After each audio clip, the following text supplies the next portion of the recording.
Bonjour à toutes et bonjour à tous, bienvenue dans cette nouvelle vidéo Dark Finance dédiée au setup, stratégie, méthode de trading. Je vais vous transférer la stratégie que j'utilise le plus depuis 2018 facilement sur les marchés, le setup tendance. Comme son nom l'indique, il fonctionne dans la tendance, mais justement on va voir les bases un petit peu tout ça, c'est quoi une stratégie, à quoi ça sert, quoi, où la mettre dans sa méthode de trading, dans son système, dans son empire de trading. Ok, on va voir tout ça, on verra bien sûr comment la réaliser de façon simple. On verra même des petites options pour agrémenter un petit peu cette stratégie. Et bien sûr, on verra pour les experts comment passer et naviguer dans les unités temps pour maximiser au mieux cette stratégie. La première chose que j'aimerais dire, qui est pour moi la chose la plus importante, c'est qu'il faut absolument comprendre qu'un système, une stratégie de trading, les setups que je vais vous apprendre, ne représentent que 20% de votre trading. Que 20%. Tout le reste, c'est autre chose. Ça va être de la gestion du risque, ça va être tout simplement de la lecture des marchés et de l'expérience. Vous ne pouvez pas griller les étapes. Il y a un moment ou un autre où vous ne pouvez pas, vous devez absolument travailler autre chose que justement la technique. Et une des grosses parts de tout le reste de votre méthode de trading, dans les 80% qui restent, il y a énormément de gestion du risque. Un setup, une astuce, une stratégie n'est rien sans justement la gestion du risque. Une stratégie sans gestion du risque, c'est de la merde. C'est tout, il n'y a rien d'autre à dire. C'est de la merde, pure et dure.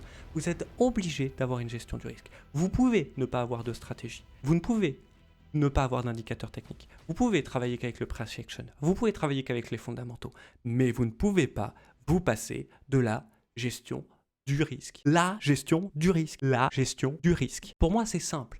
Si vous allez dans un festoche, aussi bien soit-il, et que vous êtes célibataire et que vous y allez sans capote, c'est comme si vous n'aviez pas de gestion du risque en trading. Vous êtes dans le monde du jeu, dans le monde du casino. Vous n'êtes plus en train de faire du trading. C'est comme si vous roulez à 200 km/h sur des routes de montagne, où il y a un moment ou un autre où il est possible que vous ayez un accident, et si vous avez cet accident, il sera extrêmement grave par rapport à quelqu'un qui roule à 30 ou 50 km/h. C'est exactement pareil, vous ne devez jamais oublier que la gestion du risque, c'est la chose la plus importante. Maintenant, passons au setup. Maintenant qu'on a mis les choses au clair, passons tout de suite aux bases qui font qu'une stratégie est une stratégie, qu'un setup est un setup. Mais alors, c'est quoi déjà une stratégie, une méthode de trading? Une stratégie, c'est un enchaînement de décisions qui sont prises en compte par le trader ou la tradeuse pour rentrer sur les marchés. En gros, si je devais décrire qu'est-ce que c'était dans le temps, ça serait de maximiser ses gains et de diminuer ses pertes, de faire en sorte que les pertes représentent un tout petit pourcentage de son capital alors que les gains sont maximisés. Mais c'est là où le mal blesse. C'est qu'une stratégie, une méthode, un système n'est viable que si le trader ou la tradeuse a 100% confiance dans cette stratégie. Et ça s'apprend. Il n'y a pas de mystère. C'est avec l'expérience, à force de l'utiliser, d'accord? Si je devais aller plus loin, imaginez que vous pouvez très bien avoir 10 take profit d'affilée, mais vous pouvez aussi avoir 10 stop loss d'affilée. Une stratégie, une méthode de trading, ça va vous permettre de maximiser ces 10 take profit, et au moment où vous allez avoir justement 10 stop loss d'affilée. Alors nous voici sur le setup tendance. J'ai pris une paire de Forex, n'importe laquelle. Ok, on n'est pas là pour faire de l'analyse technique, on est là pour vous transmettre un setup. La première chose, c'est qu'on va aller chercher deux indicateurs.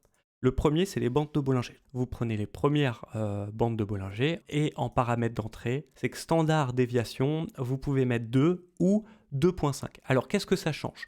Le 2, on peut voir que notre setup, peu importe sur quelle unité de temps je suis, va toucher une fois, deux fois, trois fois. Tout simplement, là, ce que ça va faire, c'est que ça va écarter et ça va toucher un peu moins de fois. Ou en tout cas, quand ça va toucher, ça va réagir de façon plus volatile. De mon côté, personnellement, je duplique tout simplement les bandes de Bollinger pour en avoir deux. Changer le standard déviation, je vous le dis tout de suite, un confort visuel, ne vous inquiétez pas. Le deuxième indicateur qu'on va chercher, c'est une moyenne mobile simple. Donc c'est SMA. Pour moyenne mobile simple, configuration, on va en prendre une 50 périodes en fermeture. Bon, vous l'avez compris, le setup tendance, c'est un setup pour travailler dans la tendance. Et ce qu'on va chasser, c'est justement dans la tendance ici, par exemple baissière, les momentum où nous avons les bandes de Bollinger et la moyenne mobile 50 périodes. Ici, ici. Vous comprenez bien que ici je ne vais pas le prendre parce que je n'ai pas les bandes de Bollinger, donc ça veut dire qu'à partir de là, on va prendre position et on va choisir un stop, idéalement sous les derniers plus hauts par exemple, ça nous donne notre invalidation, et on va chercher comme take profit les bandes de Bollinger opposés. Vous voyez que juste en posant ça, on arrive sur des ratios qui sont supérieurs à 2.5, 2, et c'est ça qu'on va chercher, c'est ça qui va nous intéresser le plus. On va pouvoir reprendre ici un setup, on expliquera un peu comment rentrer en position si vous avez besoin d'aide, et on va aller chercher les bandes de Bollinger opposées, on voit qu'elles sont pas faites, que même on est sorti à break-even, mais ça vous donne des ratios absolument très sympathiques, là par exemple strictement supérieur à 2.5 sur des unités de temps 4 heures. Ce qu'on va chercher, c'est ce type-là finalement de setup, ou encore ce type-là, ou encore ce type-là. L'invalidation, justement, elle se situe quand on a des cours qui arrivent à écarter les bandes de Bollinger de la moyenne mobile 50 périodes. Quand il y a une ouverture, donc une clôture de bougie par exemple, au-dessus, parce que là on cherchait des ventes, on était dans le sens baissier, de la moyenne mobile 50 périodes, quand ça arrive, on se méfie. On commence à avoir là un petit doute sur notre setup.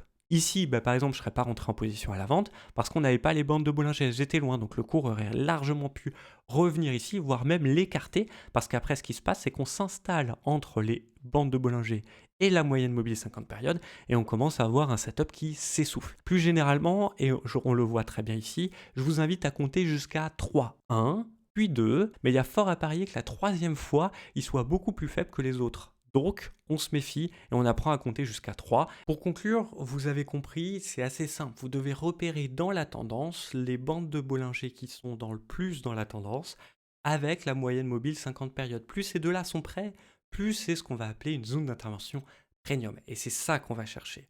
Le take profit, c'est les bandes de Bollinger opposées. Méfiez-vous quand même, quand il y a un manque de volatilité après un pic de volatilité, ce qui peut se passer, c'est que les bandes de Bollinger se rapprochent. Donc il faut tout simplement avoir un peu d'expérience et pas hésiter à regarder de temps en temps, voir si les bandes de Bollinger se rapprochent. Si oui, il faudra prendre le take profit final de ce plan un petit peu avant. On va prendre un stop loss au-dessus des derniers plus hauts ou des derniers plus bas, selon le sens dans lequel on est, et on va invalider nos plans, donc notre tendance, quand le setup s'affaiblit. C'est-à-dire que quand les cours arrivent à écarter la moyenne mobile 50 périodes des bandes de Bollinger et à s'installer à l'intérieur. Dans ces cas-là, on arrête, notre setup n'est plus validé.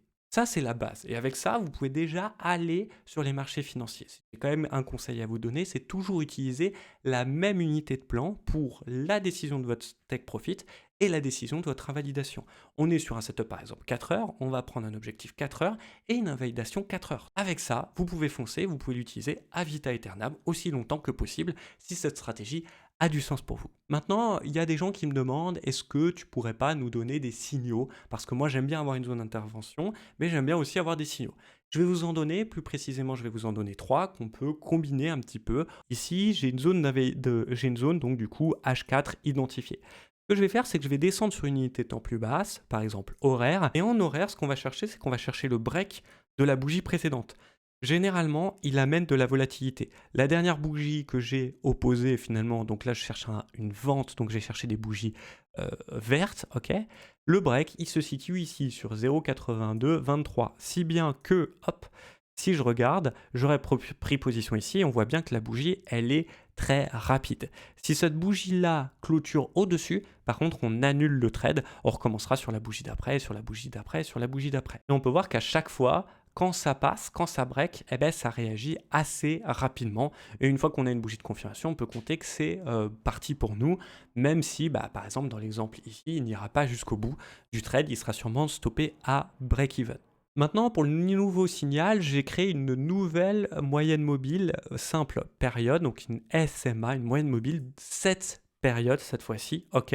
Je l'ai mis en rouge, et là, ce que je vais chercher, c'est tout simplement une clôture de bougie sous la moyenne mobile ou au-dessus de la moyenne mobile cette période dans le sens à prendre. Ça veut dire quoi? J'ai mon setup tendance, j'ai mon alerte qui est activée à peu près vers ici à 4 heures du matin, je laisse courir tant que j'ai pas une clôture sous la moyenne mobile cette période et dans le sens à prendre. Si bien que elle est verte, donc ça ne compte pas. Celle-ci, ça ne compte pas, mais celle-ci, ça compte. Donc je vais prendre position sur celle-ci, ça sera ma bougie signal. Stop loss sous les derniers plus haut. Et donc on va chercher en 4 heures le take profit opposé. Et là on voit qu'on a encore un meilleur ratio avec 3. Et pour la troisième technique, je vous invite à cliquer sur MACD 0 lag. Prenez la MACD 0 lag sans aucune stratégie, vous allez comprendre pourquoi. C'est un indicateur de momentum.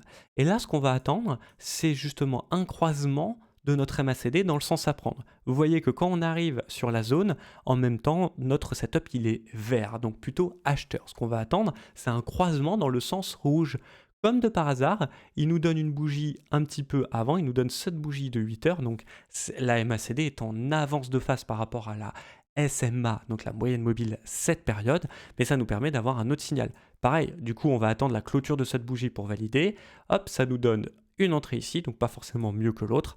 Le stop loss au-dessus des derniers plus hauts et le take profit, toujours le même, la bande de Bollinger opposée. On voit que le ratio est strictement le même entre que ce soit une moyenne mobile cette période, une bougie break ou une MACD. Si je devais vous donner un conseil sur l'utilisation des options un petit peu, je vous en ai donné 3. Break qui se termine en englobante, SMA 7 dans le sens à prendre plus clôture en dessous ou en dessus, selon si on est acheteur ou vendeur, et la MACD. Les 3 peuvent être combinés. Faites attention à ne pas multiplier trop les signaux, mais vous pouvez très bien attendre les 3 options. C'est-à-dire non seulement un break de la bougie précédente, donc par exemple verte quand on est vendeur, ok. Ensuite la SMA 7 et ensuite la MACD dans le sens à prendre. Vous avez ces 3 conditions, c'est pas mal.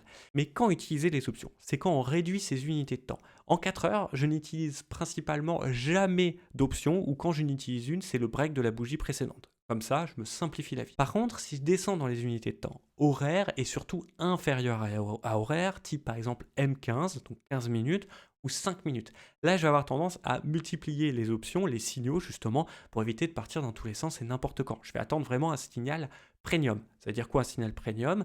Bougie breakeuse, moyenne mobile cette période dans le sens à prendre et avec une bougie qui clôture en dessous ou au-dessus selon si j'achète ou si je vends, et la MACD dans le sens à prendre.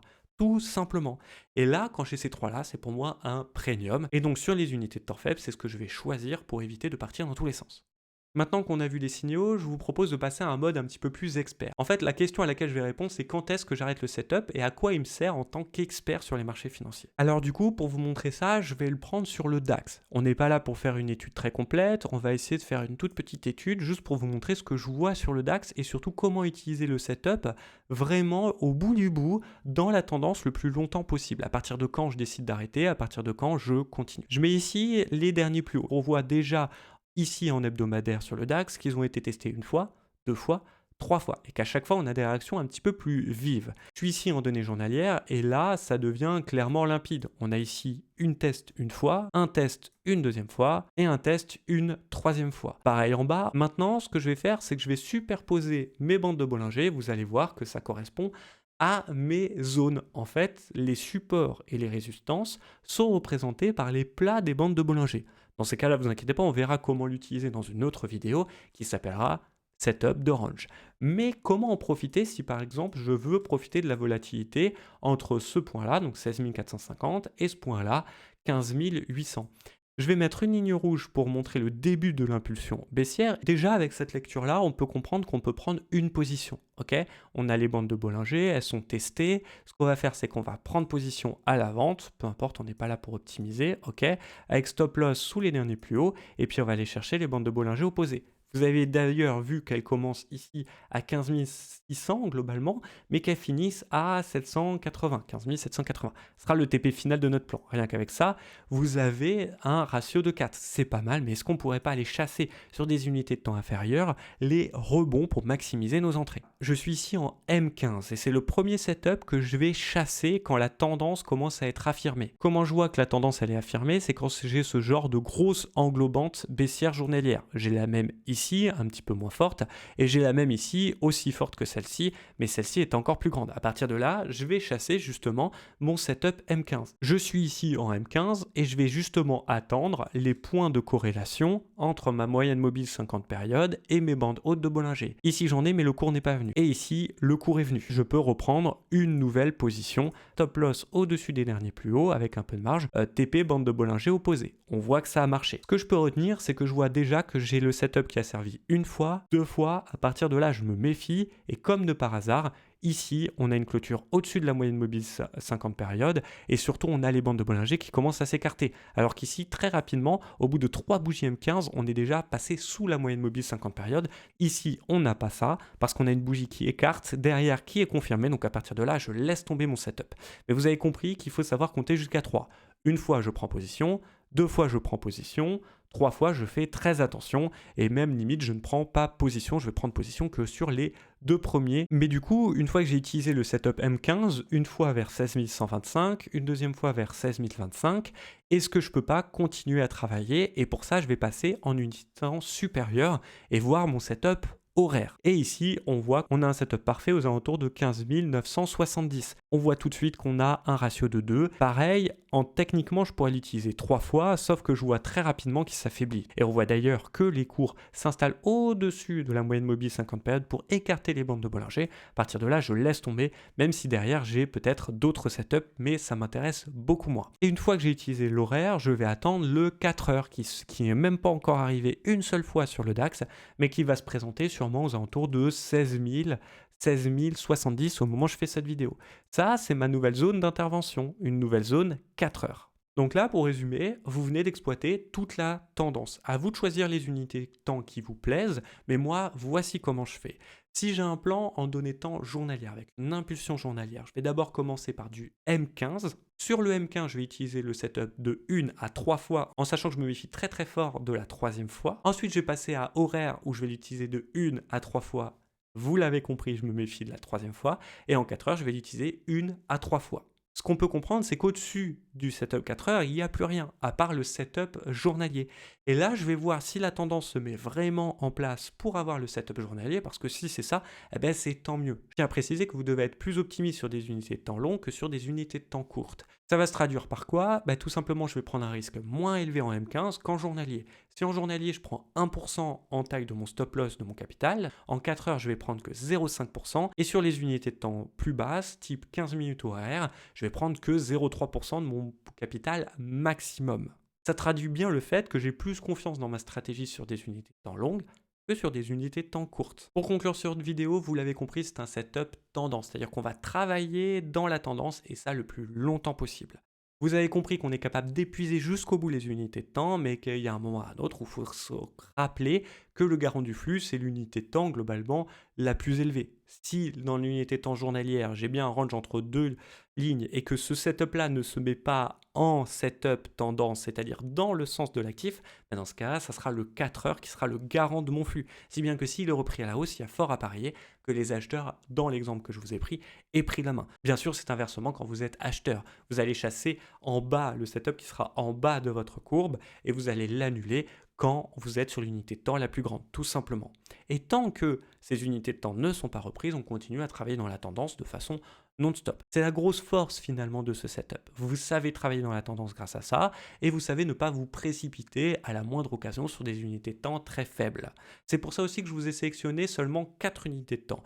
Journalier, 4 heures, horaire et M15. Donc c'est pour ça que je vous donne tout ça, rien qu'avec ça, un actif en tendance, vous allez pouvoir avoir moult positions et vraiment aller jusqu'au bout de la tendance avant que celle-ci se retourne. Vous aurez tellement gagné finalement dans la tendance que quand elle va se retourner et que vous allez manger un stop loss en 4 heures par exemple, vous levez les bras en l'air, vous regardez si le setup n'est pas en train de se faire éventrer, s'il est en train de se faire éventrer, ça passe la main à l'autre camp, et là, à la limite, on pourra repasser sur des unités de temps plus faibles, type M15, pour voir s'il n'y a pas un setup tendance qui est en train de se retourner, de se créer, et de nous favoriser des positions à l'achat.